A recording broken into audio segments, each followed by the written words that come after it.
Yeah, so WordPress website development company, as you mentioned.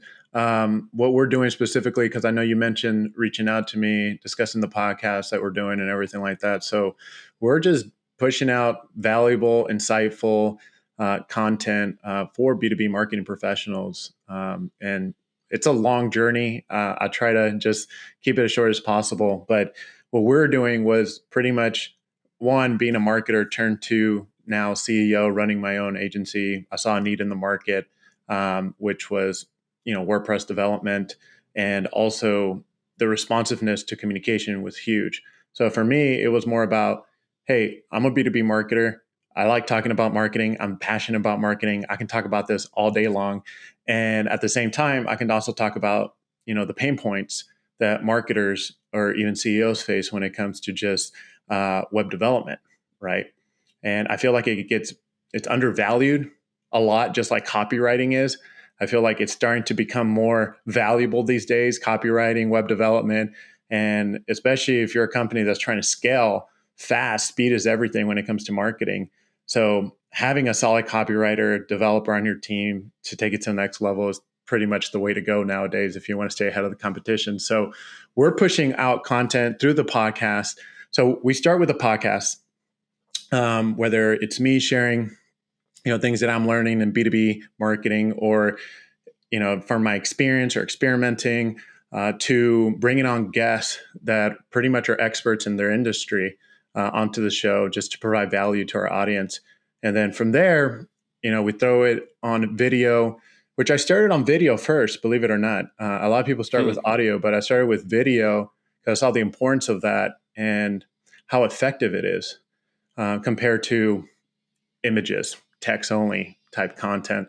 And then from there, I started the audio and started providing more of my audience of a better experience. A lot of podcasts start with just audio and just stay at audio. But I was like, you know what? I've gotten feedback from listeners that they want to also see the video. So a lot of people wanted to see the video. So I was like, all right. And it was around 50-50. It wasn't like 100% wanted to see the video only. It was like 50-50. So for me, I was like, I'll just create both. Like, we're already recording just like we're doing right now.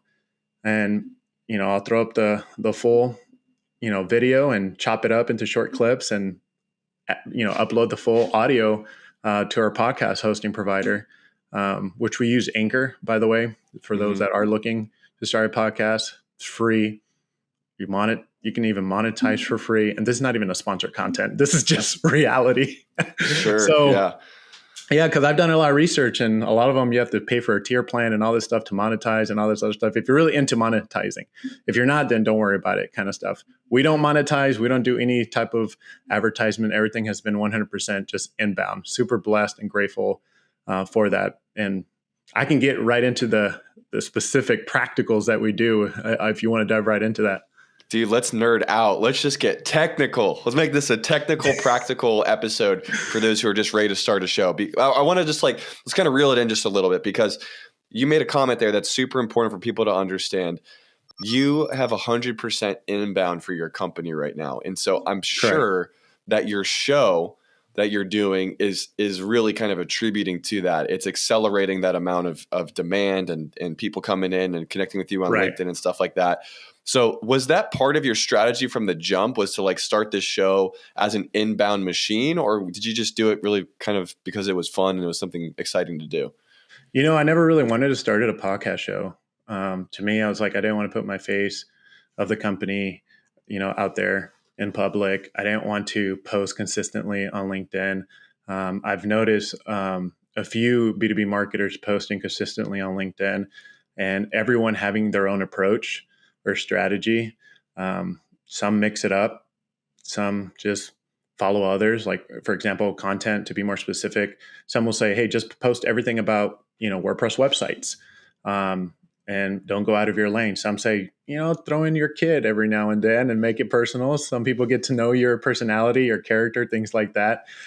So everyone has their own thing on how they took that approach. I started experimenting with it. Mainly why I started experimenting because I was inspired by a few LinkedIn influencers that I've had on my show, and we started talking. And then after the show, as you know, you get to spend more time with them, kind of just talking about marketing, LinkedIn strategy, content strategy. And a lot of them that I saw, just if I go back at a glance, consistency is the number one thing that has helped them compound the results that they have right now. So I'm like, you know what? I'm going to go experiment with it. So I did it for 30 days, 60, 90 days. And it wasn't video at the time on LinkedIn. For me, first it's where's your ideal client hanging out, right? And then figuring, okay, that's a social media, platform that they're hanging out on. Let's say it's LinkedIn. Let me start providing valuable content that resonates with them. For example, WordPress development is my niche. How can I provide value to them around that? But also, help them to where it's almost like giving it away. A lot of people on LinkedIn don't really share they'll say, and I'm throwing like a total random analogy.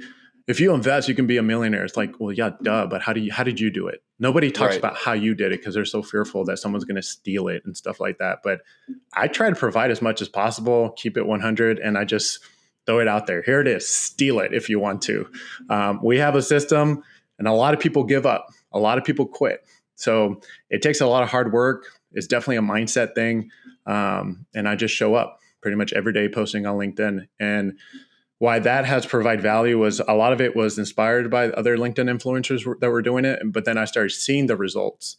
We started with company pages, Facebook, LinkedIn, Instagram, Twitter.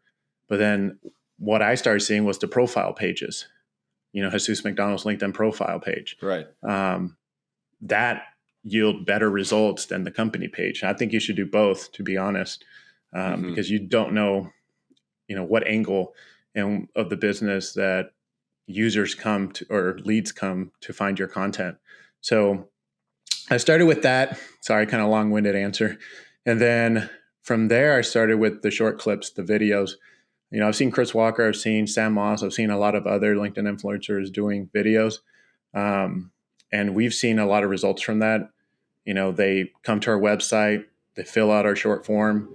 We ask them, how'd you hear about us? They say, saw your LinkedIn content, saw Jerem's content on LinkedIn. So that's the inbound. And that's why we kind of really preach about make sure your website is up to date, has a modern design, look and feel, all that stuff. Your copy is up to date. You're not using jargon, lingo, things like that. You're speaking to them 100%. Because a lot of websites really speak to, here's how awesome we are. We don't really care about your credentials. Just that's cool. Pat on the back, but how are you going to help me solve my issues?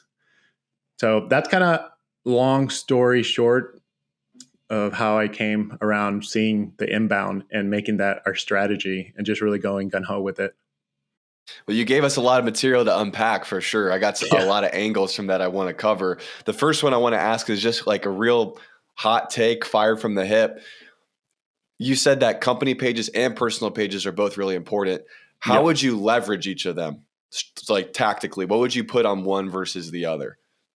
So me personally, I experiment a lot with the company pages. Now, that's what I was doing before. Now it's more, hey, what content really worked well on Jesus McDonald's profile? And then let's go ahead and repurpose that on the company page. That's the way we're doing it right now.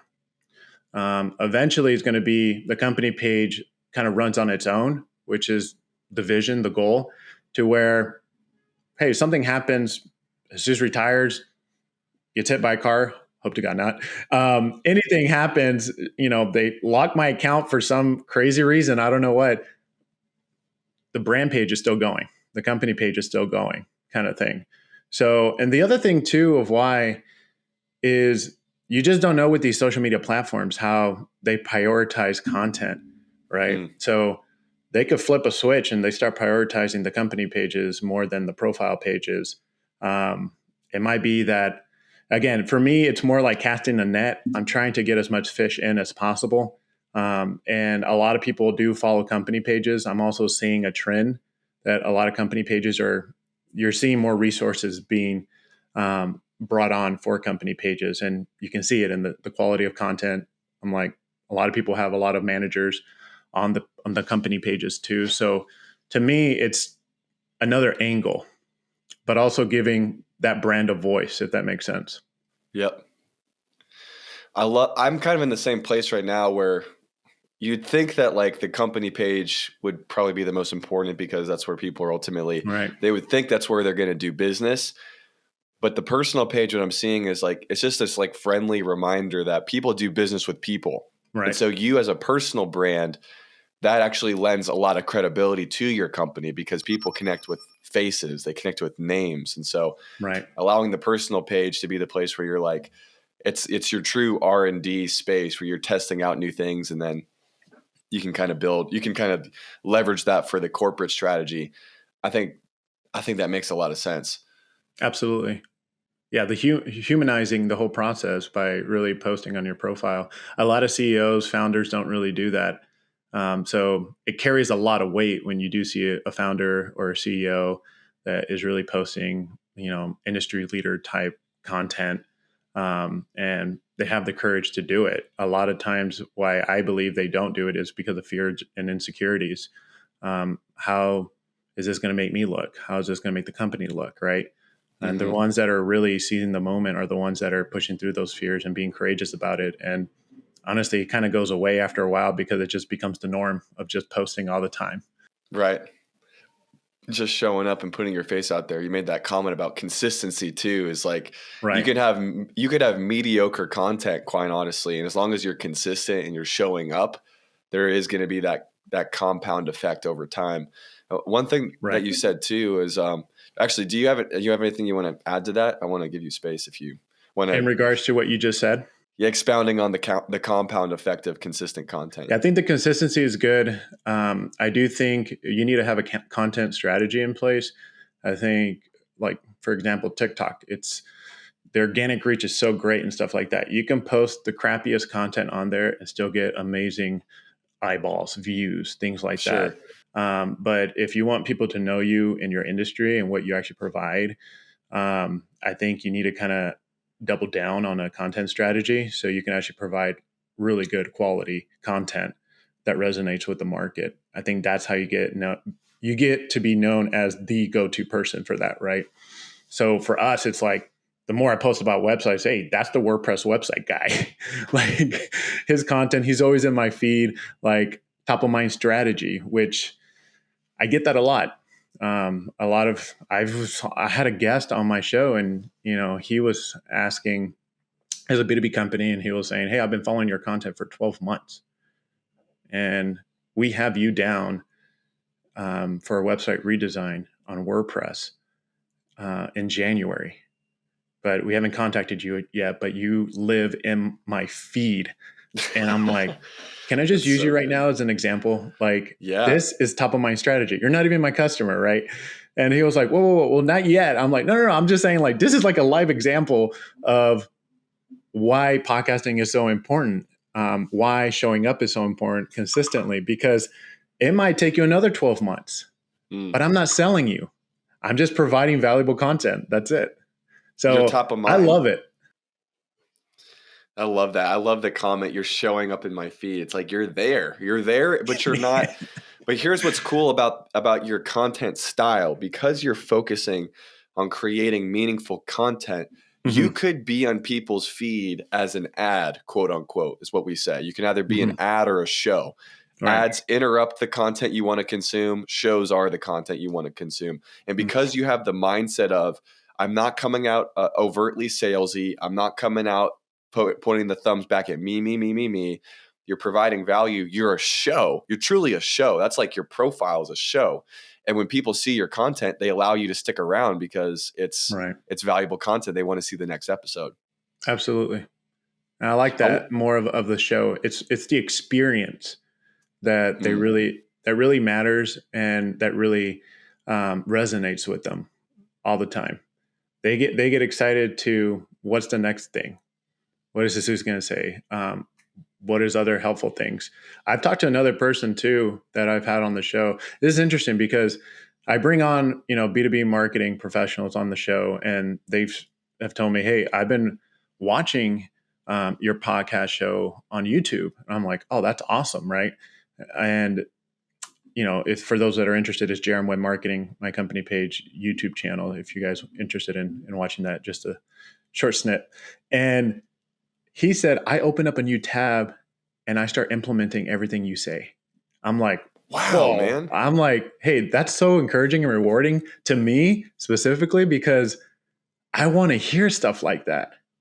Like That's that builds my amazing. faith. And that's what it's all about. Like we're all marketers helping each other out. And I just love it because he's been telling me the results, all that stuff about it and everything. And he's like, I feel like I know you. I'm like, this is our first meeting. This is awesome. Okay. You just made a really interesting comment there about, I feel like I know you, because the consistency of showing up, it's like, it's relationship at scale. Like you're building Yes. relationship with people in your sleep. Like literally you're not even there live and people are receiving content from you. And then they show up on a call and they're like, dude, it's like probably the first time that you got Chris Walker on your show, you were like, dude, I feel like I know you. And Chris Walker's like, who are you? Like there's like the asymmetric relationship building element to it. Yeah. I think, so what I tell people that are looking to start a podcast or are on the fence of starting a podcast, I tell them that it's an aspect of business networking. That's so great. If you don't value that or understand that, then you're going to quit. So yes, it builds the brand. Yes, it brings inbound leads. You also have to know how to chop it up and invest time in it and value that. If you're looking at podcast analytics, just forget about starting a podcast because you don't get it. So that's basically what I tell them. And people try to ask me, what's your podcast analytics? I'm like, I don't even remember the last time I looked at them. I'm like, put it that way, because it means nothing. I don't care how many people subscribe. I don't care how many people download it. Like, so what? That's like saying I get excited because I got 100 likes on my LinkedIn post. So what? Awesome. Doesn't really do anything. People resonated with it. You'll see that as a quote for sure. If you're focusing on looking at podcasting analytics, you're missing it. It's so much bigger than that. I want to talk about, like, you're very laser focused with who you're trying to reach. It comes out in even the language of, like, I was just even looking at one of your recent LinkedIn posts. You said, when a CEO gets marketing because they do the following. You listed out like a really good list there. You mentioned even your show is specifically to like help CEOs understand B2B marketing. You know who your audience is. How does that affect your content creation process when you're thinking about the audience first? Yeah, so my audience is more B2B marketing professionals more than the CEO. I work with CEOs directly. I spend zero time trying to persuade or convince a CEO about getting marketing or valuing marketing. I spend little to no time on that, like zero time on it. The reason why I feel so much about that is because, as I mentioned, B2B marketer turned to CEO running my development company now. I experienced all those pains. I experienced the frustrations, all that of being a digital marketer and then having a CEO who didn't get marketing or valued my work, valued marketing, gave budget to marketing as much, afraid of trying new things, all that stuff. And it hurt my career. It really did. Wow. There was no ladder to climb or anything like that. And yeah, I can sit here and talk about all the negative stuff, right? But I also was glad that I experienced that. So I actually knew like what to look for, how I could actually help people to not get stuck. Right. There's marketers today that are stuck in their career and the fear of, I don't know if I have the confidence to apply for this. I mean, if you need confidence, and work on that. But honestly, it does not take a week or a month to build confidence. I mean, it really takes a day, less than a day, like to actually prioritize it, do whatever you need to, but work on that stuff. And so I'm trying to provide content that's helpful to the marketer in their career, That's so mainly cool. because I've experienced that stuff myself. But then also, like, my audience is, as I mentioned, B2B marketing professionals. It's also just not on a career growth path, but it's also on this is going to help you to do better marketing. And I'm bringing in experts in the industry to take your marketing to the next level. And at the same time, what's cool about the whole journey is I'm also implementing this for my own company when I'm learning from experts and everything like that. So I'm just another person in the crowd, just sitting down, or in the audience sitting down. Like, Yeah. I'm taking notes and everything while I'm actually doing the podcast interviews with my guests. So it's all of that. So again, it's the experience, but then also sharing that. And why I posted today is because I feel like I post a lot of, like, here's something that CEOs don't get, don't understand, don't value, and everything like that, right? Yeah. It almost comes off like I'm bitter, but I'm not bitter. Yeah. Sure.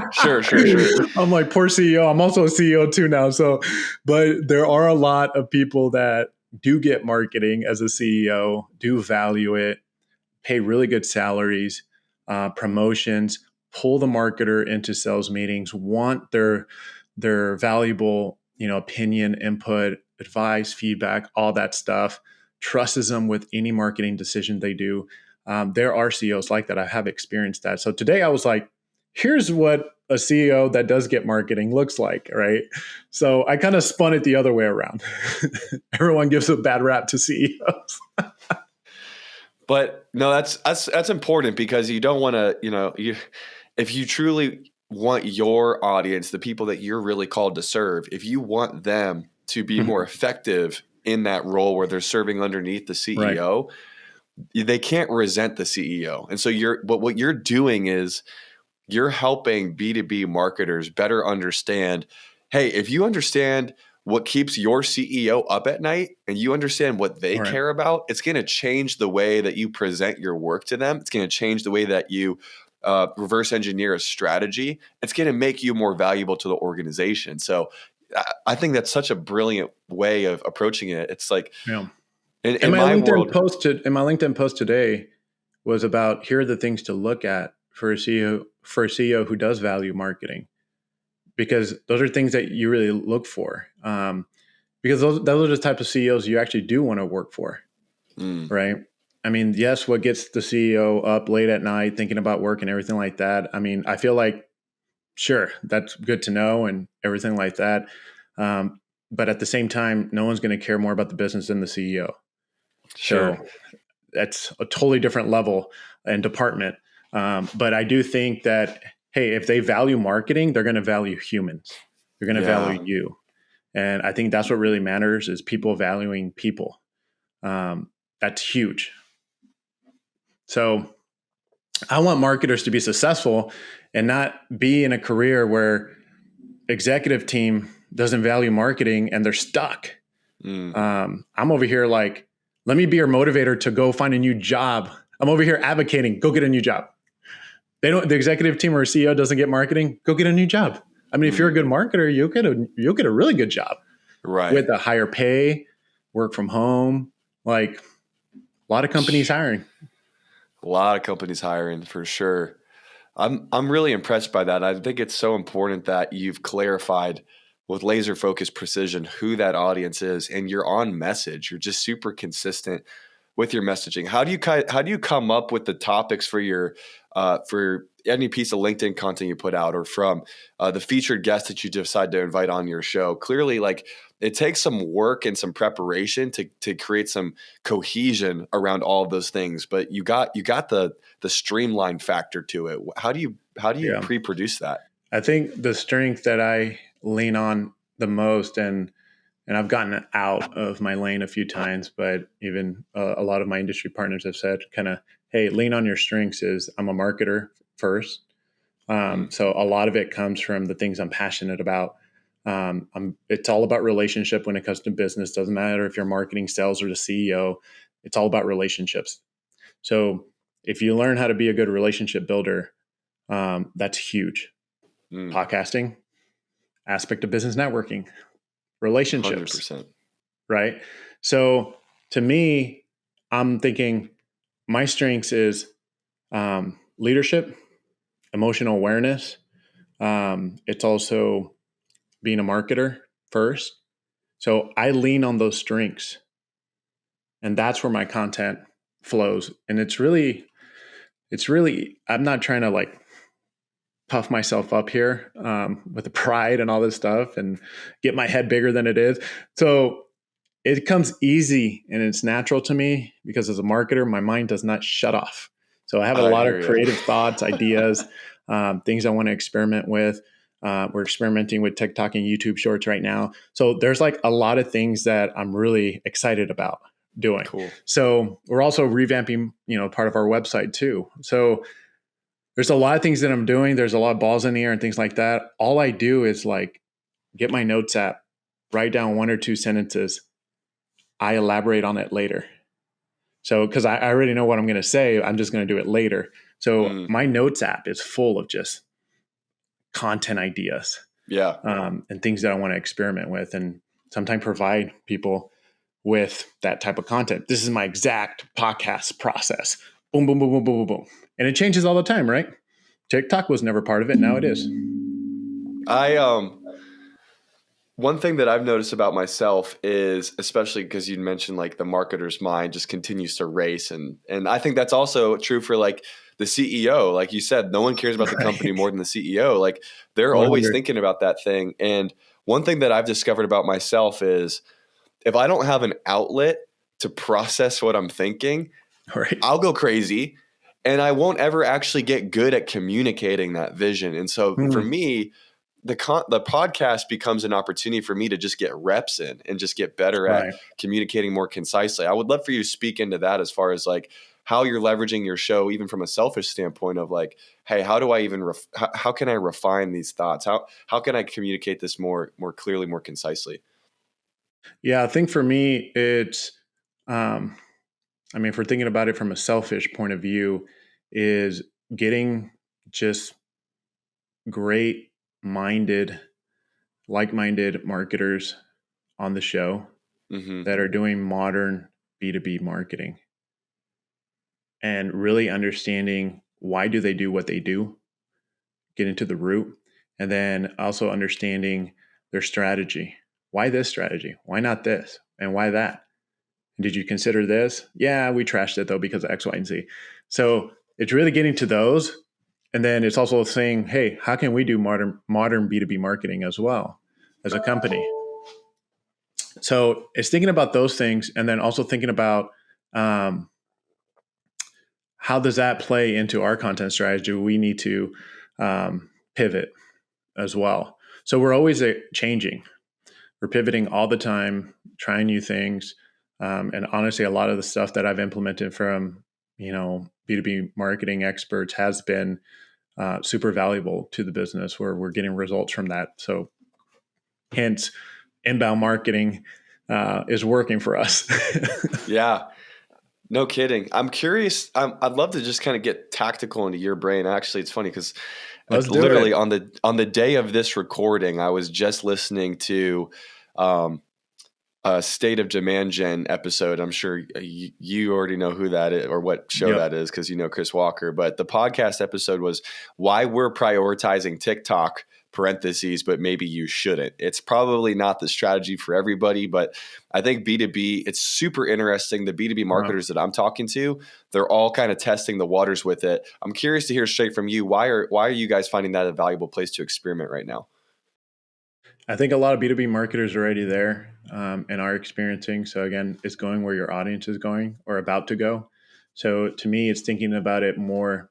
We're a few steps ahead or we're just right in line, right? We're there already.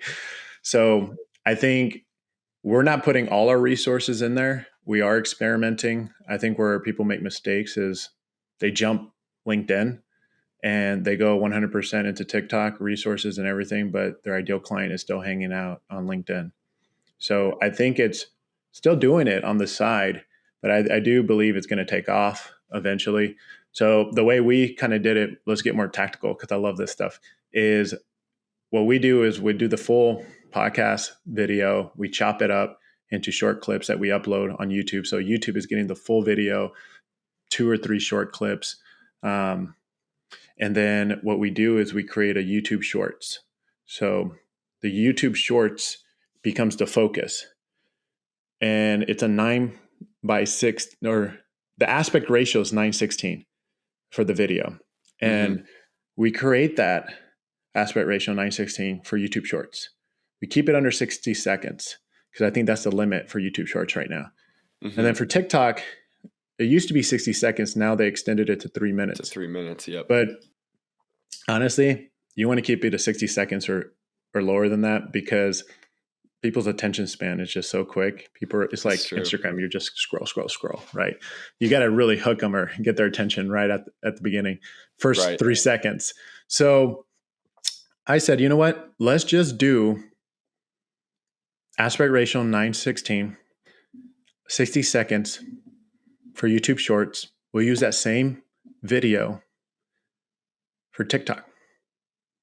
We'll use that same video also for Instagram Reels, which is pretty much the same thing as TikTok. And so we just started doing that like last month. And yes, the organic reach is generous, is good and everything like that. But I'm not planning to see any real results until, I don't know, months down the road. Sure. I just think it's because we're going to continue to change the template of our videos, the messaging. Do people like tips and tricks? Do people like, just pure advice from the guest, from Jesus? Like, we're trying to pretty much figure it all out. But at the same time, I think it's really exciting just to be experimenting with all of that. So that's kind of how we do it, with the chopping it up of the video into short clips. And then out of those 3 short clips, we also use one of them to create a square video for LinkedIn. And that's the one that people see on LinkedIn all the time. So we use that. Then we provide the links to listen on Spotify, on Apple Podcasts, Google Podcasts, on YouTube, because some people want to view it instead of listening to it. Are you doing that all yourself? Because I could imagine somebody listening to that, but they're like, dude, it sounds resourceful, but gosh, that still sounds like a lot of work and time. Yeah. So if you're on a very tight budget, you can definitely do it yourself. To answer your question, I don't do it. I used to do it myself. I rolled up my sleeves and I did it. And I got to write down, this is where I want to chop it up. Here, that's a good quote. That's a good first clip that I want to do. I did all of that stuff. And now what I do is, since I'm in the interview, I want to be the person that gives it to my video editor exactly what parts I want cut out. I don't want him. He wasn't in the interview. And I want to save him time. That way he can, produce everything in a timely manner. Right. So I give him the quotes. I give our video editor the quotes that I want to be displayed on the video, the headline, the captions. He does the captions. We use rev.com for the captions. And we manually, input those captions on the video. I used to do the what is it? SRT files, the caption files. Yep. I used to just upload that on LinkedIn and YouTube and everything like that, because I was experimenting to see if it would actually bring some value to SEO. So just for SEO purposes, but then we kind of just switched over to just manually inputting it there. We didn't see any significant difference. If anything, it was more readable because the font size we were able to control and everything compared to what LinkedIn provided. I love it. We're experimenting with TikTok currently. I haven't really messed around with YouTube Shorts at all. What do you think? I mean, I'm curious to hear your thoughts. You made the comment that content is really about, and marketing is really about being human. And I feel like the more that B2B brands start embracing these digital platforms, not with like, how do we do this like as a corporation, but how do we do this as a person? Like, I'd love to hear your like thoughts on how companies can be less like stock photo-y and more human and true and contextual of these platforms. What's it going to take for them to actually execute that? I think talking more to your customers. Gosh, if I had a penny for every time a guest said that on our show, I'd be a rich man. It's serious. I'm serious. Like, I talk to my customers on a monthly basis. That's great. Like, I think if you're not setting up time, and it depends on where you are in the company and also your role in the company and how big the company is. But heck, if you have sales reps at the company, they should have a good enough relationship to set up a meeting with you if you're the marketer. And they don't even have to be in the meeting. Now, if they don't have a good relationship, that's something to work on that they need to work on. Easier said than done. But there's really good salespeople on the team that can set up those meetings for you. And all you need is like 30 minutes of the customer's time to ask the questions that you need to ask. Why do they do this? Why do they do that? Why them? Why not someone else? Like, you can ask a ton of questions. I mean, I write them down. I prepare for those meetings when I have monthly, I have quarterly meetings with some of my clients too. And my whole thing is just being a listener, asking them why. Why do they do that? Why do they want that? But then also providing them solutions. And I want to know their industry trends. I want them to know ours too. But my whole thing is coming in more of a consultant, but asking them just a ton of questions. And yeah, I mean, it's all about relationships, right? We talked about that. We talk about how our careers going, families, everything like that, the holidays. So it's more meaningful and impactful, 100%. And I'm not saying, hey, you're going to be their best friend or the therapist if you're the marketer. I'm just saying, like, you get touches and you build relationships, and you don't know where those relationships could go. They might even offer you a job. Yeah. It happens. They could. Or you never refer you. At least like, or refer you. Yeah. Dude, referrals are so big, and it comes you down might to get the referral and the salesperson didn't. Like, stuff like that happens all the time. Yeah. I know marketers that get a ton of business, more than the salesperson. So to me, that's kind of, I don't know if I answered your question, but that's kind of more No, you did. I think the simplest thing I think for some people, they'd probably be like, what? It's really that easy, but it sounds so hard at the same time. It's not a scalable thing, right? It's like to sit down and have those conversations. It happens one by one. Yeah. And I think a lot of times, again, fear. I feel like a psychologist or a therapist every time on LinkedIn, because I bring up fear all the time. And I feel like fear is the most dominating negative emotion that stops us from doing great things. 100%. And the CEO would be, no, don't reach out to a customer. Don't rock the boat. Fear. Fear of losing the revenue, the client, all that stuff. One, you're not building a relationship. You feel guilty or something else is going on, but you're just too fearful. So you want to make sure that you're aware of the fears. A lot of people don't value emotions.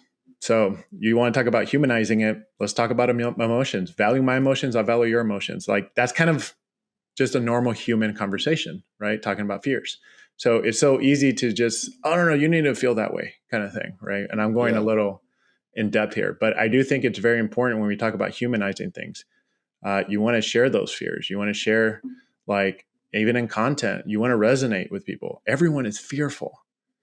So to act like you have no fear, it's kind of concerning. It's kind of concerning and a little awkward too, if you really think about it.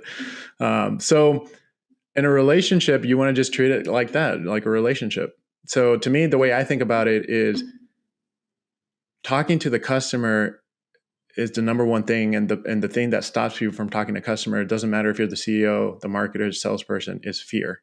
So if you learn to embrace that and deal with that, conquer that fear, and be courageous and push through the fears, like, a lot of times, I mean, let's just be real. Like, I'll be vulnerable right now. Like, there's times where I'm like, man, I don't know if I'm going to talk to this customer, like, this might be the last meeting with them kind of thing. I show up, they're like so fired up, appreciated all the ways we've gone above and beyond, are ready to write a customer review. All this stuff I made up in my mind. Dude, I was like, I made all this stuff in my mind. Lies that I believed in. So I don't want to keep going down this because I know I can go on a rant, but it's so true. And all your customers want to do is talk to someone, especially during these days. They just need a friend, but they just need that connection. All humans need connection. So to me, it's like squash those fears, take the action. That's my thing. And that's what's helped us to grow our company. That's what helped us to grow pretty much relationships personally. Man. And sharing those things like I just shared right now on video. That's a mic drop, bro. You went so meta, but that is so true. I mean, at the core of it, like marketing and content creation and all of that, communication, it's all about relationship. It's all about understanding people. That's what makes marketing. Good marketing is effective when you understand people and you care for people. And 100%.